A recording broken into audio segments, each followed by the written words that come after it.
예수님을 찾지 않았습니다. 마태는 자기 일을 하고 있었습니다. 그런데 예수님이 마태를 찾아오셨다는 것입니다. 이것이 오늘 우리가 기억해야 될 귀한 교훈입니다. 우리가 예수 그리스도를 믿고 하나님의 자녀가 된 것은 내가 예수님을 찾아서 만난 것이 아닙니다. 예수님이 나를 찾아오시고 하나님이 나를 찾아오셔서 내가 그분의 부르심과 그분의 감동에 의해서 만났다는 거죠.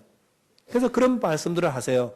하나님이 직접 오시기도 하지만은 대개는 하나님의 사랑에 충만한 분들이 우리 가운데 계시다가 우리가 그분을 보고 마음의 감동을 받고 어떤 하나님에 대한 생각, 신앙에 대한 생각하다가 또는 뭐 갈등하다가 또는 어떤 분들은 안티 크리스천이 돼가지고 막 스트러글 하다가 어느 순간 하나님의 사랑의 마음을 열고 하나님 예수님을 모셔드리고 하나님의 자녀가 되었다.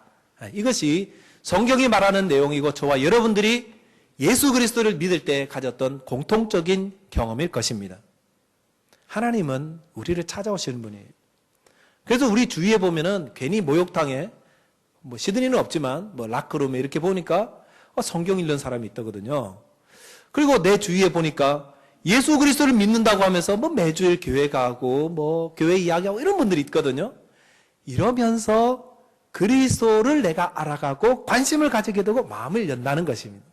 근데 그것이 우연히 된 것이 아니라 하나님이 그를 통해서 나에게 하나님을 소개해주고 하나님을 만나게끔 이끌어 가시는 귀한 그런 길이었다라는 것을 나중에 알게 되는 것입니다.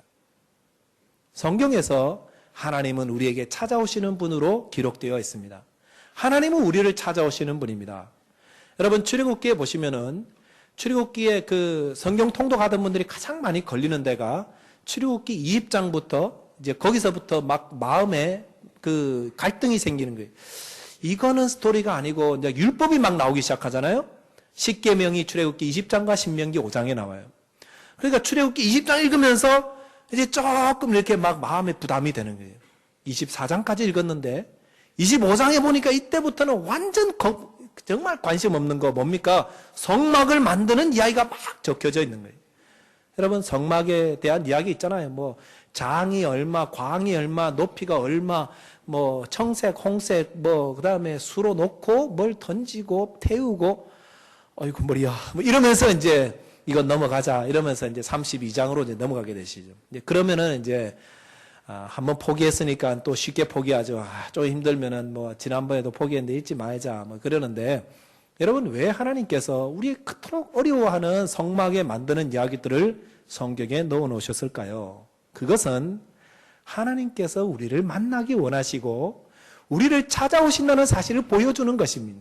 그런데 아무렇게나 오시는 게 아니라 딱 정해진 하나님의 방법대로 하나님을 만나게끔 해주셨다는 거죠. 무엇입니까? 여러분 출애굽기를 한번 읽으신 분들은 생각해 보세요. 하나님이 출애굽한 이후에 이스라엘 백성들 출애굽시킨 이후에 시내산에서 이스라엘 백성들을 만납니다. 대표로 모세와 만나죠. 시내산 꼭대기에서 만나셨어요. 그리고 나서 하나님이 모세를 시내산으로 불러 올린 다음에 모세에게 두 가지를 줬는데 하나는 율법이요, 하나는 성막을 만드는 것. The tent of meeting, 회막이라 그러죠. 만나는 텐트니까 거기에 두 가지를 주셨습니다. 율법은 하나님의 말씀대로 사는 것이고 하나는 성막은 뭡니까? 하나님하고 만나는 장소를 이렇게 주신 거예요. 그래서 모세가 내려가서 율법을 가르쳐주고 그 다음에 이제 회막, 성막을 지었죠. 예. 자 그렇게 만들었는데 그 다음에 하나님이 어디에 오셨을까요? 그 다음에 회막으로 오신 거예요. 자 보세요. 하나님이 산꼭대기에 있다가 어디로 내려오셨습니까? 예, 백성들이 있는 회막 속으로 그 무리 속으로 회막을 짓고 거기에 내려오셨습니다. 거기에서 하나님을 만나게 하기 위해서. 뭐 우리가 하나님 만나는 게 아니라 솔직히 말하면은 하나님이 우리를 만나고 싶어 하시는 것입니다. 여러분 하나님은 우리를 만나고 싶어 하십니다. 사랑하면은 자꾸 만나고 싶어지는 거예요. 멀리서 바라보다가 점점 가까이 가고 싶은 거죠. 그래서 뭐 교회를 사랑하는 분도 그런 것 같아요. 뭐 오해 없게 들으시기 바랍니다. 멀리 있는 분들도 교회 너무 좋아요. 그러니까 교회 빨리 오고 싶어요. 근데 콘코드 지역에 땅값이 너무 비싸서 뭐 여러분 억지로 올 필요는 없습니다. 무리해서 오시지 마세요. 자 그렇지 않습니까? 그 젊은이들은 연애하다가요 다 알죠. 결혼은 연애의 무덤이다. 이러는데 왜 자꾸 결혼하려고 그러죠? 예. 왜 그러죠? 사랑하니까. 여러분, 사랑하면 가까이 있고 싶은 것입니다. 가까이 가서 어떻게 하려고요? 예, 그런 다음에 같이 지내려고. 창밖으로만 보다가 이제는 그 집안에 들어가서 안방에 같이 사고 싶은 거죠. 예, 그게 우리 하나님의 마음입니다. 하나님 우리를 사랑하시기 때문에 아담에게도 오시고 범죄한 가인에게도 오시고 이스라엘 백성 시내산에 오셨다가 회막 속으로 오시고 그 다음에 어디로 오셨습니까? 요한복음 1장 14절에 보시면은 하나님께서 육신의 몸을 입고 이 땅에 오셨습니다. 말씀이 우리 가운데 거하심에 우리가 그를 보니 하나님의 영광의 모습이 가득했다고 그랬습니다. 예수님의 모습이죠. 성육하신 모습으로 이 땅에 오셨고 그 다음에 또 어떻게 오셨습니까? 우리의 몸을 거룩한 성전이라고 말씀하시면서 우리 속에 들어오시잖아요. 점점 보세요. 산꼭대기에서 회막으로, 회막에서 이 땅으로, 이 땅에서 우리 안으로 들어오셨다. 하나님의 사랑입니다. 오셔서 뭐 어떻게 하시겠다는 거예요? 오셔서 그들의 진 모든 짐과 무거운 죄와 그들을 저주 가운데 이끌어가는 모든 요소들을 다 태워버리고 아름답고 가볍고 자유하고 화평한 존재로 만드시기 위해서 하나님이 우리에게 가까이 오시는 것입니다. 제가 저희 집사람과 결혼했을 때에 저는 그 남자잖아요. 남자들은 좀 기사도가 있어가지고 여자를 잘 보호해야 되지 않습니까?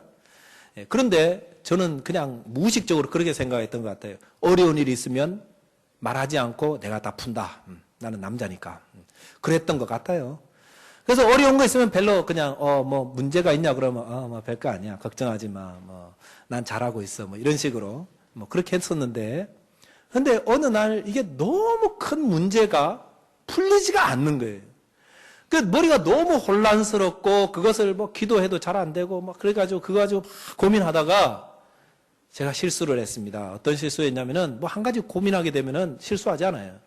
제가 늘 가던 길에서 딴 길로 가버린 거예요. 차를 몰고. 그래서 한참 이렇게 돌아서 집에 왔는데 제가 차를 이렇게 잘못 운전해서 가니까 저희 집사람이 뭐라고 했을까요? 운전 똑바로 해. 뭐 이렇게 말하지 않습니다. 그렇게 하지 않고 어려운 일이 있으면은 함께 이야기하고 나누자고 저한테 그렇게 말을 했었어요. 제가 그 말을 듣고 새로운 깨달음을 하나 얻었습니다. 그건 뭐냐면은 하나님이 내게 주신 배우자는 아내는 내가 보호하고 먹여 살리려고 주신 게 아니라 함께 배우자로 동력자로 어려울 때 함께 나누고 힘을 나누어서 또 힘을 들여서 무거운 짐을 대신 함께 지기 위해서 주신 배우자구나. 이 사실을 깨닫게 되었습니다. 자, 그리고 나서 우리 하나님께서 우리에게 오신 이유가 무엇일까요? 서로 사랑하게 되면은 그 사람에게 가까이 가고 싶고 그가 지고 있는 모든 무거운 것들을 대신 지면서 해결해 주고 싶은 것이 이게 사랑하는 마음에 가진 자연스러운 결과라는 것입니다. 하나님께서 우리에게 오십니다. 왜 오실까요? 와서 도와주기 위해서 오시는 겁니다. 사랑하기 때문에. 성경은 하나님께서 우리 인간을 찾아오셔서 그를 어떻게 회복시키고 그가 지고 있는 모든 무거운 짐을 이렇게 풀어주시는지 그것에 대한 기록 아니겠습니까? 수고하고